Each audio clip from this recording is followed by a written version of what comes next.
So hello everyone, आज की इस वीडियो में हम लोग समझने वाले हैं अपने ब्लॉक 7 को, दैट इज डीकंस्ट्रक्शन। ठीक है। तो मुझे पता है काफ़ी सारे स्टूडेंट्स को ना शायद ये टॉपिक बहुत ज़्यादा डिफिकल्ट लगता होगा कि भाई ये क्या टर्म है डीकंस्ट्रक्शन, जो कहाँ से बनी है, कैसे बनी है, क्या है इसका मीनिंग है। काफ़ी कंफ्यूजिंग आप लोगों को ये लग सकता है, बट ये एक्चुअली बहुत ही इंटरेस्टिंग कॉन्सेप्ट है और बहुत आसान कॉन्सेप्ट है अगर आप लोगों को ये समझ में आ गया तो। ठीक है। तो ये सबसे पहले हम इसके यूनिट 1 में ना इसके रूट्स देख लेते हैं कि ये बना किस किस चीज से है। जैसे ये न्यू क्रिटिसिज्म एंड स्ट्रक्चरलिज्म के बाद बना है। डीकंस्ट्रक्शन को ना हम पोस्ट स्ट्रक्चरलिज्म भी बोल सकते हैं, स्ट्रक्चरलिज्म। ओके। मतलब स्ट्रक्चरलिज्म में जो बातें कही गई है ना, ये उसका अपोजिट बात है। तो उसके लिए हमें स्ट्रक्चरलिज्म को भी थोड़ा सा समझना पड़ेगा। ओके। एंड न्यू क्रिटिसिज्म तो हमने ऑलरेडी कई बार डिस्कस कर लिया है कि भाई ये 20th सेंचुरी में हमारा मेन अमेरिका में बहुत ज़्यादा जो है डेवलप हुआ है। एंड ये क्लोज रीडिंग की बात करता है। ठीक है। एंड जो टेक्स्ट है वो ऑटोनोमस है कि भाई अपने आप में कंप्लीट है, सेल्फ कंटेन्ड है। एंड ये सारी बातें मैंने आप लोगों को डिटेल में बताई है अपनी न्यू क्रिटिसिज्म वाली वीडियो में, तो मैं यहाँ पे बहुत ज़्यादा इसको टाइम नहीं दूंगी। एक जिसकी बात करते हैं ना, ऑर्गेनिक यूनिटी, कि भाई जो सारा टेक्स्ट है उसके अंदर सब चीज़ें एक दूसरे से जुड़ी हुई है। इंटरनल कोहेरेंस की बात करते हैं। ठीक है। And there is unity in the text. तो आप टेक्स्ट को सिर्फ और सिर्फ पढ़ के ही उसका मीनिंग डिराइव कर सकते हो। आपको कोई उसका social context, historical circumstances, biography कुछ जानने की जरूरत नहीं है। ठीक है। ये तो बात हो गई हमारी न्यू क्रिटिसिज्म की। अब देख लेते हैं ये स्ट्रक्चरलिज्म क्या कहता है। तो स्ट्रक्चरलिज्म किसने डेवलप किया था? हमारे जो ये लिंग्विस्ट थे, फर्दिनांद दी सेशोर, इन्होंने डेवलप किया था। एंड इन्होंने जो है लैंग्वेज को ना वो बताया था कि it is a system of science, system of science. ये इम्पोर्टेंट है आपको जानना। तो इन्होंने सिग्निफायर एंड सिग्निफाइड का कॉन्सेप्ट दिया था। ठीक है। मैंने ऑलरेडी ये एक्सप्लेन किया है आपको एक शॉर्ट वीडियो में। बहुत छोटा सा दोबारा से बता देती हूँ। ये बोलते हैं कि लैंग्वेज में जो वर्ड्स है, ठीक है, एंड उन वर्ड से आपका क्या मीनिंग निकलता है। ठीक है। जैसे मान लो मैंने लिखा tree, tree is a word. ठीक है। अब ट्री से आपने एक इमेज अपने दिमाग में बना ली जो कि पेड़ की है। बट इन दोनों में कोई रैशनल, किसी भी तरह का कोई रैशनल रिलेशन नहीं है। मतलब ऐसा नहीं है कि भाई आप किसी भी दुनिया में चले जाओ, वहां पे आप ट्री बोलो तो उसका मतलब पेड़ ही होगा। कि भाई इसमें कोई लॉजिक नहीं है। हमारे हिंदी लैंग्वेज में इसे पेड़ बोल देंगे, है ना, किसी और लैंग्वेज में कुछ और बोल देंगे। तो वर्ड्स का एक्चुअल जो मीनिंग होता है, मतलब जो हमारे दिमाग में उसको लेके आइडिया होता है, कॉन्सेप्ट होता है, उसे हम सिग्निफाइड बोलते हैं। सिग्निफाइड, जो आपका ये ट्री था ये था सिग्निफाइड, क्योंकि ये आपके दिमाग में एक कॉन्सेप्ट है ना, एक आइडिया है। एंड जो वर्ड्स है या साइंस है वो क्या है? सिग्निफायर। एंड इसमें वर्ड्स की जगह और क्या आ जाता है? साउंड्स। जो आप ट्री वर्ड सुनते हो कि ये साउंड कैसा करता है, ट्री, है ना, तो ये हमारा सिग्निफायर हो गया एंड सिग्निफाइड हो गया। तो जो फर्डिनांड दी सीशोर है ये बोलते हैं कि आप किसी भी टेक्स्ट को ना इंडिविजुअली नहीं पढ़ सकते, आपको उसका पूरा एक स्ट्रक्चर लेके पढ़ना पड़ेगा। ठीक है। मान लो एक घर है, उसका आप ऐसे नहीं देख सकते कि एक छोटा सा हिस्सा ले लिया, कुछ एक कोना ले लिया, एक खिड़की ले ली या फिर एक ईंट ले ली तो आपका घर पूरा हो जाएगा। एक घर को बनाने में आपको इतनी सारी चीज़ों की ज़रूरत होती है एंड वो सारी चीज़ें आपको यूज़ करनी पड़ेगी, तभी जाके आपका घर जो है कंप्लीट कहलाएगा। ठीक है। एंड उस घर को समझने के लिए आपको उसका एक एक हिस्सा समझना पड़ेगा।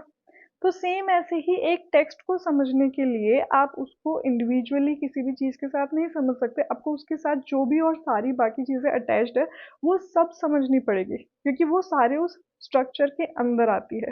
ठीक है। तो सेम ऐसे ही मान लो एक मैंने कोई पोम पढ़ी एंड उस पोम का मैंने एक पैसेज पढ़ा। अब सिर्फ वो पैसेज पढ़ के मुझे पूरा का पूरा टेक्स्ट समझ में नहीं आएगा। मुझे पूरा उस कि जितनी भी इर्द गिर्द जितनी भी बातें हैं वो सब जाननी पड़ेगी, तब मेरा स्ट्रक्चर जो है कंप्लीट होगा। तो ये लिंग्विस्ट थे, तो ये लैंग्वेज की बात करते हैं। ओके। किसकी बात करते हैं? लैंग्वेज की। लैंग्वेज में क्या चलता है हमारा? Langue and parole. ये आपका कॉन्सेप्ट इस एग्जाम से रिलेटेड नहीं है, तो अभी मैं इसको नहीं एक्सप्लेन कर रही हूँ, बाकी मैंने शॉर्ट्स एक वीडियो बना रखी है इस पे, तब आप जाके देख सकते हो। तो आई होप आपको स्ट्रक्चरलिज्म क्लियर है कि भाई जो लैंग्वेज है ये एक स्ट्रक्चर है, इसमें बहुत सारे कल्चरल कोड्स होते हैं। एंड ये इंडिविजुअली आप किसी भी चीज़ को नहीं देख सकते, आपको पूरा एक सारा का सारा चीज़ें एक साथ रख के देखना पड़ेगा, पूरा स्ट्रक्चर एक साथ उठा के तब आपको चीज़ जो भी उसमें चीज़ें हैं वो सब समझनी पड़ेगी। ओके। अब जो डीकंस्ट्रक्शन है वो इन दोनों को ही क्या करता है, क्वेश्चन करता है। तो न्यू क्रिटिसिज्म को वो क्या बोलता है कि भाई जो तुमने बोला है ना कि हमारा टेक्स्ट यूनिफाइड होता है, नहीं, ये यूनिफाइड नहीं होता। सबसे पहले तो आप डीकंस्ट्रक्शन के बारे में एक चीज समझ लो कि ये बोलता है कि मीनिंग कभी भी फिक्स्ड नहीं होता, मीनिंग इज नेवर फिक्स्ड। तो ये टाइम टू टाइम चेंज होता रहता है, एंड एक पर्टिकुलर पॉइंट ऑफ टाइम में भी ये काफ़ी सारे मल्टीपल मीनिंग्स हो सकते हैं एक ही टेक्स्ट के। ठीक है। एंड अगर आप एक टेक्स्ट को पढ़ोगे तो उसके अंदर पहली बात तो आपके पास मल्टीपल मीनिंग्स होंगे, और वो यूनिफाइड नहीं होगा क्योंकि उसमें जो भी वर्ड है उसका मीनिंग किसी और वर्ड पे डिपेंड करेगा।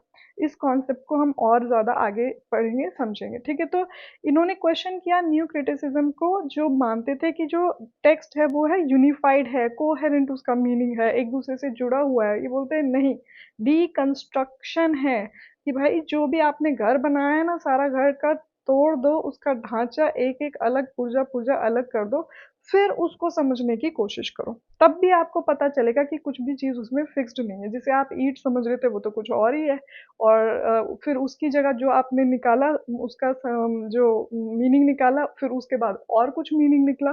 तो ये हमेशा डिलेड मीनिंग रहता है। इसको भी हम एग्जाम्पल से समझेंगे आगे जब और ज्यादा डिटेल में डिस्कस करेंगे। ठीक है। तो structuralism assumption of fixed stable relationship between signifier and signified, इसको भी चैलेंज करता है। जो स्ट्रक्चरलिज्म वाला लोग थे वो बोलते थे ना कि भाई सिग्निफायर और सिग्निफाइड के बीच में तो एक अस्टेबल रिलेशनशिप रहता है कि मैंने लिख दिया ट्री, तो इस ट्री का मीनिंग तो यही निकलेगा ना, आपके दिमाग में कॉन्सेप्ट यही आएगा, कुछ और मीनिंग तो नहीं होगा, है ना। तो हमारी एजम्पशंस है जो है फिक्स्ड है, ये स्ट्रक्चरलिज्म बोलते हैं। तो ये बोलते हैं कि मीनिंग जो है फिक्स्ड है, वहाँ पे जो सिग्निफायर और सिग्निफाइड के बीच का रिलेशनशिप है वो फिक्स्ड है। पर डीकंस्ट्रक्शन इन्हें भी चैलेंज करते हैं, हम आगे समझेंगे किस तरीके से। ठीक है। तो इन्होंने क्या चीज़ हाईलाइट करी है, एक तो इंस्टेबिलिटी, कि भाई मीनिंग स्टेबल नहीं होता, इस चीज़ को याद रख लो। एंड एक टेक्स्ट के ना मल्टीपल मीनिंग्स हो सकते हैं, there can be multiple meanings of a single text. ठीक है। सिंगल टेक्स्ट के मल्टीपल मीनिंग्स हो सकते हैं, एंड वो सारे मीनिंग्स भी स्टेबल हो ये ज़रूरी नहीं है। तो इन्होंने बोला कि जो लैंग्वेज है वो खुद म खुद अपने आप में ही अनस्टेबल है, तो टेक्स्ट कैसे स्टेबल होगा भाई। ठीक है। और जो मीनिंग है वो हमेशा डिफर्ड करेगा, मतलब एक वर्ड का मीनिंग क्योंकि दूसरे वर्ड से अलग है। मान लो मैंने बोला लाइट, तो आपको ये लाइट समझने के लिए ना आपको और क्या समझना पड़ेगा, डार्कनेस। डार्कनेस समझनी पड़ेगी आपको, डार्क क्या होता है ये समझना पड़ेगा। तो ये जो एक वर्ड का मीनिंग है वो दूसरे वर्ड पे डिपेंड करता है, एंड उन दोनों के बीच में डिफरेंस है, तभी आपको एक वर्ड का मीनिंग समझ में आ रहा है जो कि फिक्स्ड नहीं है। ओके। तो ये हमारी डीकंस्ट्रक्शन की थ्योरी कहती है। इसमें कुछ कुछ पॉइंट्स है जो भी बच गया वो भी हम नेक्स्ट यूनिट में पढ़ेंगे, क्योंकि इसमें है पूरा का पूरा अच्छे से डिटेल में इसका समरी। ओके। तो अब ये आपको याद रखना है कि ये जो डीकंस्ट्रक्शन का कॉन्सेप्ट है ये दिया किसने है, जैकस डरीडा ने। देखो भाई इसको याद करने की एक ट्रिक बताती हूँ। डीकंस्ट्रक्शन शुरू डी ई से, एंड डेरिडा का नाम भी डी ई से, तो ऐसे याद रख लेना कि डेरिडा ने ही डीकंस्ट्रक्शन की थ्योरी दी है। ये हमारे एक फ्रेंच फिलोसोफर थे एंड लिटरेरी थ्योरिस्ट थे। ठीक है। थ्योरीज बनाई है ना इन्होंने इतनी बढ़िया। तो he is best known for developing deconstruction in 1960s. So his ideas questioned established hierarchies, structures, meanings in Western philosophy and literature. तो जो हमारी वेस्टर्न फिलोसफीज अभी तक बनी हुई थी ना, जितने भी हमारे अभी तक चलते आ रहे थे जो भी फिलोसफर्स थे, उन्होंने जो जो भी बातें कही ये उन सबको तोड़ेंगे, उन सारी बातों का ये ना बोलेंगे कि ये सब गलत थी कहीं ना कहीं। ठीक है, क्या क्या बोल के ये ऐसा गलत ठहराते हैं, तो उसको हम डिस्कस करते हैं। तो सबसे पहला इन्होंने कॉन्सेप्ट दिया डीकंस्ट्रक्शन के अंदर डिफरेंस का। डिफरेंस क्या होता है? एक तरह से एक वर्ड किस तरीके से दूसरे वर्ड से डिफरेंट है ना, ये हमें बताता है। So this term is coined by Derrida by altering the French word difference. Okay, जिसका एक्चुअल मीनिंग क्या होता है? डिफरेंस। ठीक है, तो इसको हम डिफरेंस बोलते हैं। Combines the ideas of difference, meaning arises through distinctions and deferral, meaning is always postponed. मैंने आपको बताया ना कि मीनिंग हमेशा डिले होता रहता है। अब इसको समझने के लिए मैं आपको एक एग्जांपल देती हूँ। मान लो आपका एक फ्रेंड है कोई, उसने आपको कोई वर्ड दिया, कैट। कैट ले लेते हैं, और आपको नहीं पता कैट क्या होता है। अब कैट को समझने के लिए वो आपको बोलता है कि कैट है ना, टाइगर नहीं होती, और कैट लायन भी नहीं होता। तो एक वर्ड को समझाने के लिए उसने दूसरे वर्ड्स का इस्तेमाल किया, ताकि आप इस वर्ड का कॉन्सेप्ट समझ सको, और ये वर्ड उन वर्ड से डिफरेंट होना चाहिए। तो ये तो हो गया हमारा डिफरेंस। अब ये डिफरल क्या होता है भाई? तो यही एग्जाम्पल लेके चलते हैं। जैसे कैट है, आपको कैट समझने के लिए टाइगर समझना पड़ा, ठीक है, और लायन समझना पड़ा। अब आपको नहीं पता ये लायन टाइगर क्या है, तो अब वो आपको बोलेगा कि ये ना एनिमल्स है। अब आपको नहीं पता ये एनिमल्स क्या है, तो इसके अंदर कोई डेफिनेशन होगी, उसके अंदर का कोई वर्ड आपको नहीं पता होगा, उसके अंदर कोई डेफिनेशन होगी, उसका कोई वर्ड नहीं पता होगा, उसके अंदर कोई डेफिनेशन होगी, उसका कोई वर्ड नहीं पता होगा। अब ये सिलसिला तब तक चलता रहता है जब तक अब आप अपने आप को ये नहीं बोल देते कि फाइनली हाँ मुझे समझ में आ गया। ठीक है, तो इसीलिए जो हमारा डेफरल है, इसका मतलब क्या है? मीनिंग हमेशा पोस्टपोन होगा, हमेशा डिले होता रहेगा। ओके, आई होप आपको ये डिफरेंस अच्छे से क्लियर हो गया हो, कि इसमें दो चीज़ें आती है कि एक वर्ड को समझने के लिए हमें ये समझना पड़ेगा कि वो दूसरे वर्ड से डिफरेंट कैसे है। लाइट को समझने के लिए हमें डार्कनेस को समझना पड़ेगा, डार्क क्या होता है ये समझना पड़ेगा। वाइट को समझने के लिए ब्लैक को समझना पड़ेगा। तो मतलब ये मैं एग्जांपल दे रही हूँ आपको, ठीक है, कि भाई एक वर्ड को समझने के लिए वो दूसरे वर्ड से डिफरेंट कैसे है ये पहले समझना पड़ेगा।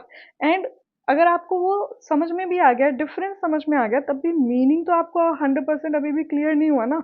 तो आप मीनिंग समझने के लिए फिर और उसकी डेफिनेशन में घुसते हो, एग्जाम्पल्स में घुसते हो, डेफिनेशन के अंदर और कोई ऐसा वर्ड निकल जाता है जिसका एग्जैक्ट मीनिंग नहीं पता, फिर और फर्दर आप किसी और उस वर्ड की डेफिनेशन देखते हो। तो ये सिलसिला जो है चलता ही रहता है। एंड आप अपने आप को खुद ना खुद ऐसे संतुष्ट कर लेते हो कि हाँ मुझे फाइनली जो है ये वर्ड समझ में आ गया, जो कि हो सकता है अभी भी आपको 100% एग्जैक्टली नहीं समझ में आया हो। ये बस आप अपनी संतुष्टि के लिए बोल देते हो कि समझ में आ गया मुझे इसका मीनिंग। तो ये डिफरल है। डिफरल मतलब क्या हो जाता है? डिलेड, डिलेड या फिर पोस्टपोनमेंट। ठीक है, किस चीज़ की? मीनिंग की। तो मीनिंग को सर्च करते करते करते करते आप बहुत ज़्यादा डिले कर देते हो। Okay, this word difference suggests that no word or sign has a fixed or final meaning. फिर भी जो हमारे डेरिडा जी है इतनी मेहनत करवाने के बाद भी बोलते हैं कि किसी भी वर्ड का कोई फिक्स्ड मीनिंग नहीं होता। ओके, किसी भी साइन का कोई मिक्स फिक्स्ड मीनिंग नहीं होता।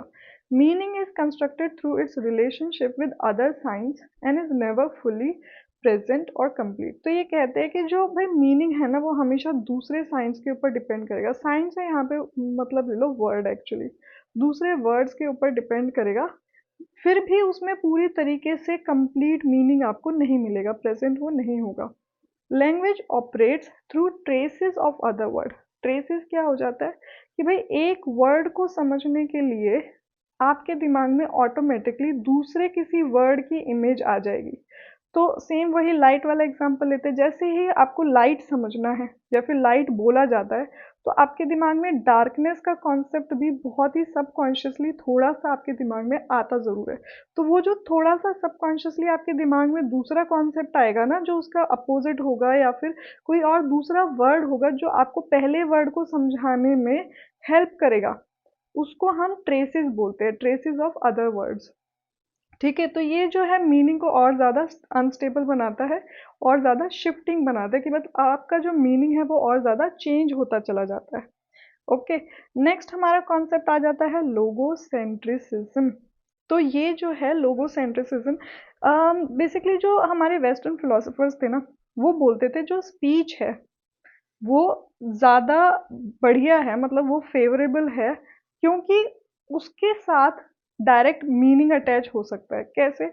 मान लो कोई स्पीकर है, उसने कोई बात बोली एंड वो उसके दिमाग में जो भी बात आ रही है वो डायरेक्टली आपको एक्सप्रेस कर रहा है एज इट इज, एंड अगर आपको कोई क्वेश्चन है तो वो भी आप उससे क्वेश्चन पुट अप कर सकते हो, अपने डाउट वहीं के वहीं जो है क्लियर आउट कर सकते हो।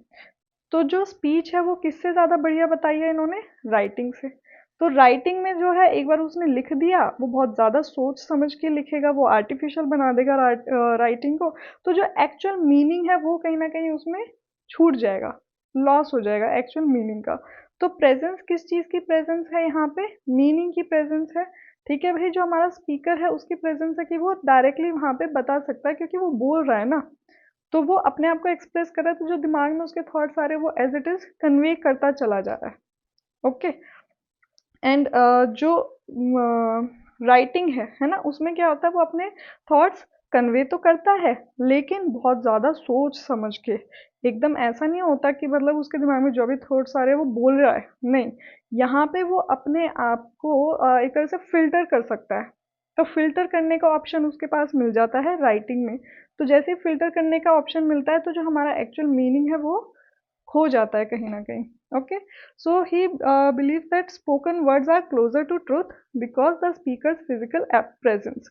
तो ये लोग जो वेस्टर्न फिलोसफिकल की ट्रेडिशन को फॉलो करते थे, ये लोग मानते थे कि जो स्पोकन वर्ड्स है वो ज़्यादा ट्रुथ से क्लोज है, कि भाई एज इट इज जो स्पीकर के मुंह से निकलेगा वो ज़्यादा सच्चाई होगी। अगर वो कुछ चीज़ लिखेगा तो उसमें फिल्टर आउट कर देगा अपनी थॉट्स को। ओके, तो इसीलिए ये इसे सुपीरियर मानते हैं, स्पीच जो है ज़्यादा सुपीरियर है। Okay, so Derrida argued that this preference is unjustified as both speech and writing systems are and speech and writings are systems of science. देखो भाई, चाहे राइटिंग में हो चाहे स्पीच में हो, दोनों के दोनों है तो किसका सिस्टम? साइंस का सिस्टम है। और साइंस की तो कोई फिक्स मीनिंग होता ही नहीं। ठीक है, ये सिस्टम ऑफ साइंस की जगह आप इसको वर्ड्स से समझ लोगे ना तो आपके लिए ज़्यादा आसान होगा। एग्जाम में लिखना आपको साइंस ही है, ठीक है, इसको वर्ड मत लिखाना सिस्टम ऑफ वर्ड्स। ये साइंस ही है, लेकिन मैं आपको इजी तरीके से समझाने के लिए इसको सिस्टम ऑफ वर्ड्स बोल रही हूँ, ताकि आपके दिमाग में ना इजीली समझ में आए कि जो वर्ड्स हैं उनका कोई फिक्स्ड मीनिंग नहीं होता, चाहे वो स्पीच के थ्रू हो चाहे वो रिटन फॉर्म में हो। तो भाई दोनों के दोनों ही कोई सुपीरियर नहीं होता। तो जो ये वर्ड लोगो सेंट्रिसिज्म है ना, इसका मतलब क्या था? लोगो मतलब स्पीच, सेंट्रिसिज्म मतलब सुपीरियर, एक तरह से सेंटर में होना। ठीक है, तो जो हमारी वेस्टर्न फिलोसफिकल ट्रेडिशन थी वो क्या बोलती थी कि भाई स्पीच जो है सेंटर में है, वो ज्यादा फेवरेबल है, ज्यादा सुपीरियर है। तो आई होप आपको इस टर्म का भी मीनिंग अब क्लियर होगा हुआ हो, एंड क्या ये वेस्टर्न फिलोसफिकल ट्रेडिशन मानते थे, एंड डेरिडा ने क्या बोल के इनको जो है गलत ठहराया, इनको क्रिटिसाइज किया है। तो डीकंस्ट्रक्शन एक्सपोज करती है जो बायसनेस है प्रेजेंस की वेस्टर्न थॉट के अंदर। ठीक है, वो बोलती है कि भाई किसी के अंदर भी कोई प्रेजेंस नहीं है, कोई मीनिंग नहीं है, दोनों के अंदर ही मिसिंग है मीनिंग। मीनिंग मिसिंग क्या मतलब? कोई फाइनल मीनिंग ही नहीं है। तो आप ये तो चीज़ बोलो ही मत कि स्पीच ज़्यादा बढ़िया है राइटिंग खराब है, क्योंकि स्पीच के अंदर मीनिंग प्रेजेंस ज़्यादा है एंड राइटिंग के अंदर कम होती है। तो ये चीज़ इन्होंने गलत ठहराई है अपने इस लॉजिक के हिसाब से, क्योंकि सारे जो जितने भी वर्ड्स है, चाहे वो रिटन फॉर्म में हो या फिर वो स्पीच की फॉर्म में हो, तो दोनों के दोनों का ही मीनिंग जो है अनस्टेबल है एंड चेंज होता रहता है। चलो नेक्स्ट हमारा इसमें टर्म आ जाती है बाइनरी अपोजिशंस। तो ये मैंने आपको पहले भी एक्सप्लेन किया था। बाइनरी मतलब टू, अपोजिशन मतलब different, opposite from each other. तो ये बोलते हैं कि भाई जो ये वेस्टर्न फिलोसफी है ना, वो दो तरह की पेयर उन्होंने बना रखी है, मतलब एक पेयर, ऐसे पेयर्स बना रखे हैं जो एक दूसरे से अपोजिट है, जैसे मेल और female, light darkness, good evil, presence absence, इस तरह के बाइनरी अपोजिशंस इन्होंने बना रखी है। तो these pairs are hierarchical. Okay, तो ये क्या बोलते हैं कि भाई इसमें से एक टर्म तो जो है ज्यादा सुपीरियर बोल देते हैं, वो एक टर्म को जो है थोड़ा सा इंफीरियर बोल देते हैं। ठीक है, तो one term is valued over the other, तो लाइट सुपीरियर हो गई, डार्क इंफीरियर हो गया, गुड सुपीरियर हो गया, एविल जो है कम हो गया, इंफीरियर हो गया, ऐसी प्रेजेंस सुपीरियर हो गई। ठीक है, तो deconstruction examines how text depend on these oppositions and show how the supposedly inferior term is essential for the meaning of the superior one.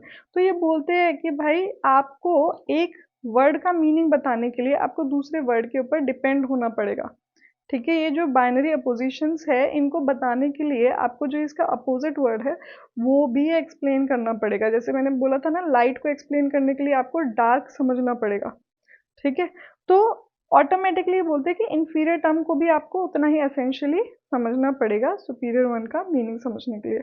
So it destabilises these hierarchies, revealing internal contradictions within text. तो जो है हमारे Derrida जी है वो बोलते हैं कि ये सब गलत है, ये हायरार्की सिस्टम वगैरह कुछ नहीं होता।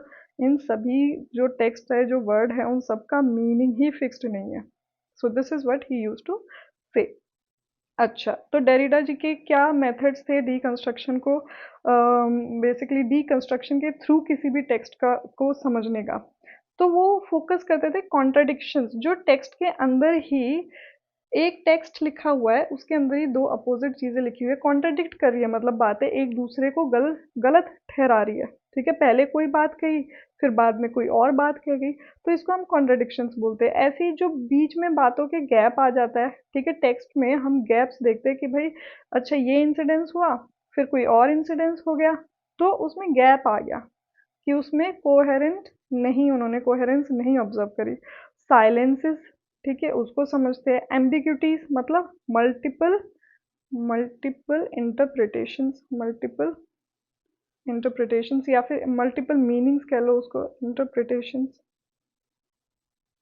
ओके, ओके, तो ये सारी चीज़ों को हमें मद्देनजर रखना पड़ेगा जब भी हम किसी टेक्स्ट को समझ रहे हैं।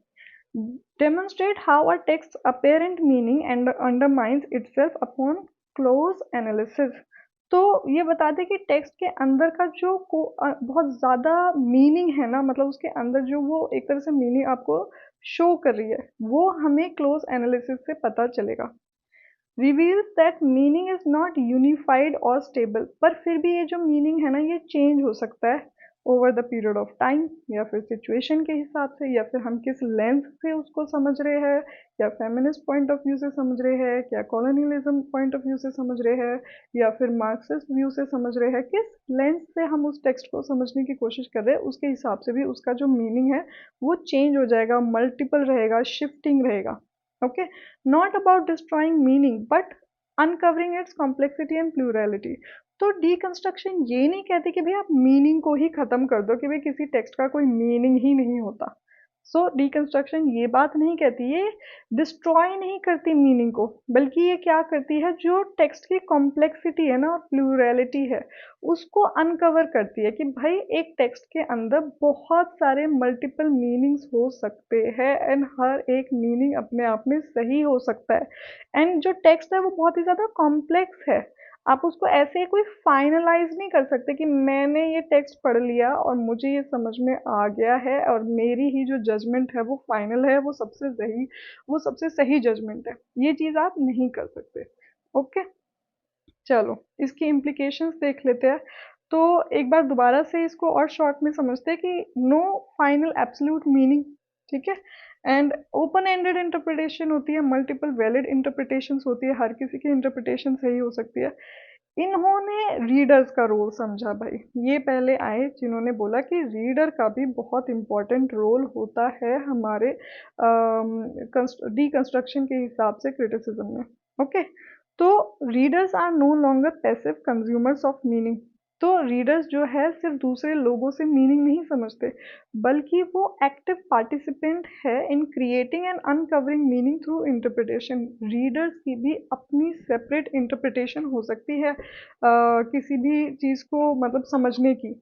Okay, so text as site of contradiction, तो मैंने आपको बताया कि टेक्स्ट के अंदर ही इंटरनल उसके अंदर कॉन्ट्रडिक्शंस हो सकती है, वो अपने आप की ही कोई कही हुई बात को अपोजिट ठहरा सकता है ना, बिल्कुल गलत ठहरा सकता है। तो इंटरनल कॉन्ट्रडिक्शंस हो सकते हैं, गैप्स हो सकती है, एम्बिग्यूटीज हो सकती है। We have already discussed all these points.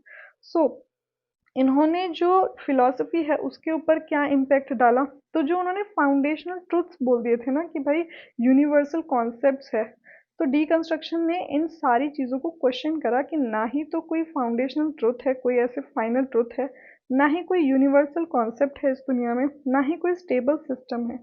सब कुछ अनस्टेबल है, और जो ट्रुथ है वो भी चेंज होता रहता है आपका, एंड कोई यूनिवर्सल कॉन्सेप्ट जैसी चीज़ कुछ एग्जिस्ट नहीं करती है। Okay, so it destabilizes long held philosophical assumptions about certainty, presence and absolute meaning। तो सर्टेनिटी क्या होती है कि भाई हमें पता चल गया फाइनल मीनिंग क्या है, तो हम सर्टेन हो गए, फाइनल मीनिंग हमें समझ में आ गया। जो फिलोसफर्स बोलेंगे ना कि हाँ हमें पता है ये टेक्स्ट इसका मतलब ये निकलता है, तो उस चीज़ को ये गलत ठहराएंगे, कोई फाइनल मीनिंग नहीं होता। प्रेजेंस की बात करते हैं, प्रेजेंस मतलब जैसे वही स्पीकर वाला कॉन्सेप्ट कि भाई जब लोगोसेंट्रिसिज्म, मतलब कि अगर स्पीच है तो हमें डायरेक्ट मीनिंग जो है वहाँ पे प्रेजेंट होगा। तो भाई ऐसा भी कुछ नहीं होता कि just because it is speech तो मीनिंग आपका प्रेजेंट होगा, मीनिंग तो हमेशा अनस्टेबल है। ओके, और एब्सोल्यूट मीनिंग जैसी कोई चीज़ नहीं होती, मीनिंग इज ऑलवेज अनस्टेबल। तो हमारा नेक्स्ट पॉइंट कहता है कि जो डीकंस्ट्रक्शन है उसकी लिटरेरी क्रिटिसिज्म में क्या इम्पोर्टेंस है।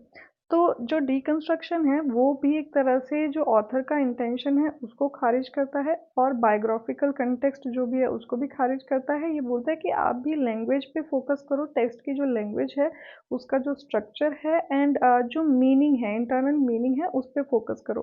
ठीक है, और ये क्या प्रमोट करता है, मल्टीप्लिसिटी ऑफ रीडिंग्स। ठीक है, कि सिंगल ऑथोरिटेटिव इंटरप्रिटेशन पे मत जाओ, कोई ऐसे सिंगल इंटरप्रिटेशन हो ये ज़रूरी नहीं है, और आपको क्या करना है, मल्टीपल रीडिंग्स करनी है जिससे मल्टीपल इंटरप्रिटेशन निकल कर आए। तो एथिक्स और पॉलिटिक्स में इसकी क्या सिग्निफिकेंस है, बेसिकली ये बोलते हैं जो डीकंस्ट्रक्शन की थ्योरी है, ये कहते हैं कि ideologies, power structure and political agendas है ना, वो कहीं ना कहीं अपने आप ही लैंग्वेज और टेक्स्ट के अंदर भरी रहती है, तभी उसका जो मीनिंग है वो इतना ज़्यादा अनस्टेबल होता है, क्योंकि ये सारी चीज़ों का अमलगमेशन होता है हमारी लैंग्वेज के अंदर। It critiques how meaning is used to legitimize authority and marginalize alternate voices। तो ये बोलते हैं कि जो authority है ना उसको तो वो सही ठहराते हैं, और जो हमारे marginalized लोग हैं, जो weaker section है, उनकी voices को वो दबा देता है। तो जो अगर आप अपने हिसाब से मीनिंग देने की कोशिश करोगे, मतलब कोई ऐसा इंसान जिसका कोई अपना पर्सनल एजेंडा है उसमें, तो वो क्या कर देगा, वो मार्जिनलाइज इंसान की वॉइस दबा देगा, और अथॉरिटी जिसके पास है उसको जो है लेजिटिमाइज कर देगा कि हाँ तुम सही हो, वो लोग गलत है। ओके, तो अब हमारे जो नेक्स्ट 2 यूनिट्स है वो बताएंगे कि हम पोएट्री हो गई या हमारा ड्रामा हो गया उसे डीकंस्ट्रक्शन के हिसाब से कैसे क्रिटिसाइज करें। ओके, मतलब उसे किस तरीके से हम जज करें, हमें क्या क्या पॉइंट्स अपने दिमाग में रखने पड़ेंगे उसे क्रिटिसाइज करने के लिए।